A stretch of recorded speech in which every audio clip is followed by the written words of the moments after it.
Well, good morning, Scott. This is Kristi Noem. How are you doing? Yeah. The governor's on the phone. Yo, girl. How about that? Well, I'm doing well. I don't know. You guys missed the snow. We got it. So I don't know if I'm very happy about that. But it's always good to talk to you. Yeah. For a while. Went a little west. Well, Yeah. It's been a little bit. But you know what? I'm in Pierre this morning. We're in our last week of legislative session. We've had quite a debate this year about taxes. You know, I think you guys have probably heard that South Dakota has got record surplus revenues coming into the state. Our economy has permanently grown. Our population's growing at 5 times the national average. I've been advocating real hard all session to get the legislators to do what the people of South Dakota want to do and repeal the sales tax on grocery store items. Hoping they'll do that this week. You know, they've got other proposals to spend money and to keep getting other projects done, but with all this revenue coming in, I'm really hoping they'll decide to return some back to the people. So thank you for taking my call this morning and letting me chat about it a little bit, because it's going to be an interesting week here. Well, the food tax, especially given inflation, where, you know, every inflation report we see, some of the things that are the hardest hit are things at the grocery store, right? So seems like a no-brainer. You mentioned some other priorities. Is this a case of spend rather than give money back to the people, or what's going on there? Well, it has been. That's been the main discussion. I know the Senate was pretty set on not doing any tax cuts. I think they maybe have changed their mind a little bit. Last week, they passed a bill on the last day of session to write a check to homeowners for $425. They're calling it property tax reform, but instead of really doing any kind of a reform, they're just specifically focusing on people who own their own home and then mailing them a check for $425. You know, that's not really acceptable. I mean, when you look at it, it's not prioritizing every citizen in the state that gets up and goes to work every day and pays their taxes. And, you know, the House has passed a bill that does a 30 cent out of every $100 spent sales tax reduction.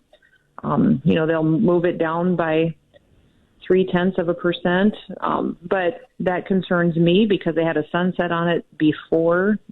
They've stripped that off now, but it also gives people who visit our state and tourists the tax break along with our citizens. The reason that I wanted to and have been focused on repealing the sales tax on grocery store items is because it specifically focuses on people who live in South Dakota. And we're only one of 7 states left in this country that still tax grocery store food. It'll be on our ballot in 2 years. We've already had a couple of initiated measures proposed that we know it'll be on the ballot here in South Dakota, and that it's overwhelmingly supported by the people. It'll pass. So I've been asking the legislature to go ahead and do this elimination of the sales tax on groceries now. Make sure that it's a permanent tax cut, not something that can be easily changed in the future, like the property tax proposal and the sales tax reduction, and that we do something that helps not just families, not just people who own their homes, but every single mom trying to feed her kids right now, senior citizens on fixed incomes. There's a lot of people in South Dakota who need a tax break that don't necessarily own their own home. I have a theory. You can correct me if I'm wrong. But it seems like, and I've seen this with other things in the South Dakota legislature, if it's your idea, they don't like it. And I know Governor Burgum faces the same thing in North Dakota. And it seems to me like, okay, are we back on the playground in 3rd grade here, or you know, are we adults and a good idea is a good idea? Am I wrong that it's your idea so they don't like it? At least you're not in Minnesota. Just saying. Yeah, I know, that's right. Well, it's probably true with a few of these legislators. There's some that are, you know, they're maybe registered in the Republican Party, but they're more the opposition party. You know, they vote against everything. It doesn't matter what it is. They're going to vote against everything. But I think that what's interesting is we've had a lot of support on other policies this year, but at the end of the day, they want to keep spending money. That's really what it's about. I want a permanent tax cut because we know that once we repeal the sales tax on groceries, we're not putting it back on in the future. But the legislators are thinking if they just can adjust the sales tax rate down a couple tenths of a percent, well, the more you move that around, the easier it is to raise it a couple tenths of a percent in the future. The easier it is to start getting people normalized to just barely moving it. So that's one of the reasons I think that they're looking at the checks that they want to send out to homeowners and just reducing the sales tax a couple of tenths is because they think it'll be easier to raise in the future if they decide they need more money. But you're saying it's going to be before the voters. Obviously, this will be a popular tax to repeal, so their dreams are going to be lost one way or another here, right? Well, what I'm telling these legislators is you better decide today if you can afford 2 tax cuts, because if you do a different one, in 2 years you're going to have to deal with, the $104 million of sales tax that'll be gone when the sales tax on groceries is repealed. So if you choose not to do the grocery sales tax repeal this year, you will be in 2 years. So make sure you can afford 2 of them if you're going to pick a different option. And that's what I think maybe the reality is that they haven't grasped. Most of these legislators, there's almost a third of them in the House that are all brand new. Now, we talked to a lot of them over the weekend. They didn't realize that. They didn't recognize that South Dakota is doing so well because we do very long-term planning and fiscal responsibility. And I also told them, listen, you guys can pass a budget, but it's not law until I sign it. So I'm not going to sign something that's not good for South Dakota, and we can sit here till July if they want to. Maybe that might be the ticket. By the way, if you agree with the governor, I've got some numbers here. House of Representatives, 605-773-3851.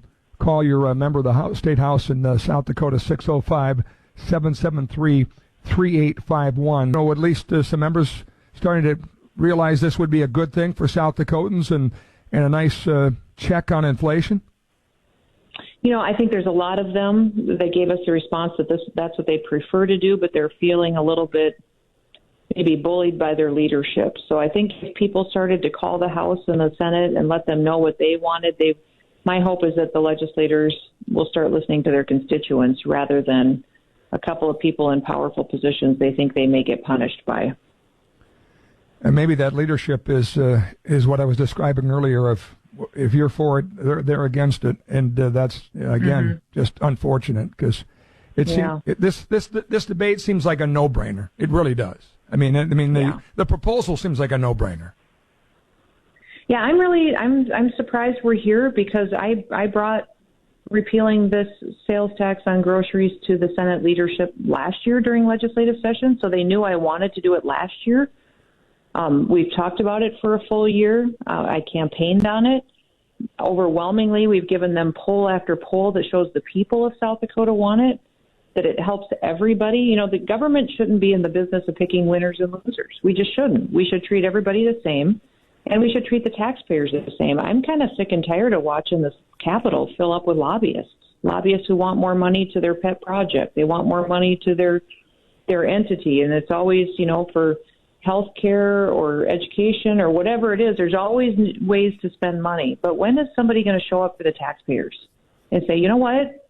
You people are the reason the state is doing well. You get up every day, you go to work, you took a risk, expanded your business, you keep people employed. You deserve to keep more of your money because we've proven the last several years you make better decisions than the government does every day of the week. So I hope they come around to really giving the respect to the taxpayers that they're due. Us too. This makes total sense. And there's so few states left with a grocery tax. South Dakota shouldn't be one of them, given the robust economy. House of Representatives, call them at 605-773-3851.